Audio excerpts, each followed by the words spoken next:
Hello friends, once again welcome to my gardening channel Roops gardening.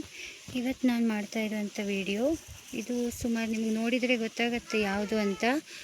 ಇದು ನಾವು ಮಾಡ್ತಾ ಇರುವಂಥ ವಿಡಿಯೋ ಇದು ಮಲ್ಲಿಗೆ ಗಿಡ ಅಥವಾ ಮಲ್ಲಿಗೆ ಗಿಡದಲ್ಲೇ ಈ ಹೂವಿಗೆ ಸಣ್ಣ ಮಲ್ಲಿಗೆ ಅಂತ ಹೇಳ್ತೇವೆ ನಾವು. ಹಾಗೂ ಸುಮಾರು ಕಡೆ ಎಲ್ಲ ಇದಕ್ಕೆ ಸಾಮಾನ್ಯವಾಗಿ ಕಾಡು ಮಲ್ಲಿಗೆ, ಹಡಗಲಿ ಮಲ್ಲಿಗೆ, ವಸಂತ ಮಲ್ಲಿಗೆ ಹೀಗೆ ಹಲವಾರು ಹೆಸರುಗಳಿಂದ ಕರೀತಾರೆ. ಇದು ಸಿಕ್ಕಾಪಟ್ಟೆ ಪರಿಮಳವಾಗಿರುವುದು ನೋಡಿ. ಈ ಥರ ಚಿಕ್ಕ ಚಿಕ್ಕ ಹೂವು ಸಿಕ್ಕಾಪಟ್ಟೆ ಪರಿಮಳವಾಗಿ ಇದೆ. ಈ ಹೂವು ಕಾಣಿಸ್ತಾ ಇದೆಯಾ? ಹಾಗೆ ಇದರ ಮೊಗ್ಗುಗಳು ಇನ್ನೂ ಚಿಕ್ಕದಾಗಿರುತ್ತೆ, ತೋರಿಸ್ತೇನೆ ನೋಡಿ. ಇದು ನಾಳೆ ಅರಳುವ ಮೊಗ್ಗುಗಳು ಇನ್ನೂ ಚಿಕ್ಕದಾಗಿದೆ. ಹೀಗೆ ಕಾಣಿಸ್ತಾ ಇದೆ ಅಲ್ಲ, ಇಷ್ಟೇ ಸಣ್ಣ. ಇದು ಏನಂದರೆ ಗಿಡಕ್ಕೆ ಇದ್ದರೆ 2 ದಿವಸ ಆದರೂ ಹೂ ಹಾಳಾಗಲ್ಲ.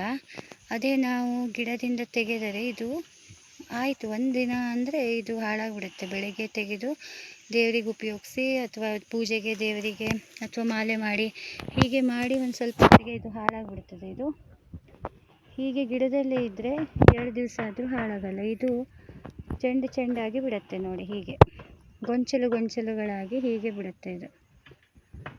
ಮತ್ತು ಇದನ್ನು ನಾವು ಈ ಥರ ಸಣ್ಣ ಕಟಿಂಗ್ಸನ್ನು ನೆಡಲಿಕ್ಕಾಗಲ್ಲ. ಇದರಲ್ಲಿ ಈ ಥರ ದಪ್ಪ ಕಟಿಂಗ್ ಆಗಬೇಕು. ದಪ್ಪ ಅಂದರೆ ಈ ಥರ ಬೆಳೆದಿದೆಯಲ್ಲ, ಈ ಥರ ಬೆಳೆದಿರೋ ಕಟಿಂಗ್ಸ್ ಆದರೆ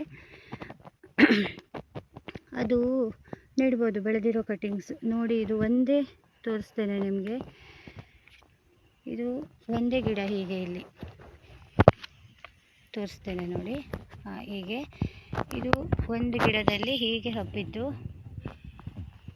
ಹೀಗೆ ತೋರಿಸ್ತೇನೆ ನೋಡಿ. ಹೀಗೆ ಅದಕ್ಕೆ ನಾನು 1-2 ಕೋಲುಗಳನ್ನು ಕೊಟ್ಟು ಹೀಗೆ ಹಬ್ಬಿಸಿದ್ದೇನೆ. ಅದು ನೀವು ಮನೆಯ ಎದುರುಗಡೆ ಎಲ್ಲಾದರೂ ಹಾಕ್ಕೊಂಡ್ರೆ ಹೀಗೆ ಚೆಂದಾಗಿ ಹಬ್ತಾ ಹೋಗುತ್ತೆ ಇದು. ಮತ್ತು ಆದರೆ ಇದನ್ನ ಕಟಿಂಗ್ ಮಾಡಬೇಕು. ಒಂದು ಸ್ವಲ್ಪ ಇಷ್ಟು ಒಂದು ಸಲ ಹೂವು ಮುಗಿದ ನಂತರ ಮತ್ತೆ ಕಟಿಂಗ್ ಮಾಡಿದರೆ ಮತ್ತೆ ಹೂವಾಗುತ್ತೆ ಇದು ನೋಡಿ. ಎಷ್ಟು ಚೆಂದ. ನಾನೀಗ ವಿಡಿಯೋ ಮಾಡ್ತಾ ಇದ್ದೇನೆ, ಎಷ್ಟು ಪರಿಮಳ ಬರ್ತಾ ಇದೆ ಅದು ಅಲ್ವಾ ನೋಡಿ. ಆ ಕಡೆ ಮೇಲ್ಗಡೆ ಎಲ್ಲ ಫುಲ್ ಆಗಿದೆ. ಅದು ಇಲ್ಲಿ ವಿಡಿಯೋದಲ್ಲಿ ಕಾಣಿಸಲ್ಲ. ಮೇಲ್ಗಡೆ ಎಲ್ಲ ಆ ಕಡೆ ಆ ಸೈಡೆಲ್ಲ ಫುಲ್ ಹೂವಾಗಿದೆ ನೋಡಿ. ತೋರಿಸ್ತೇನೆ ಆ ಕಡೆ.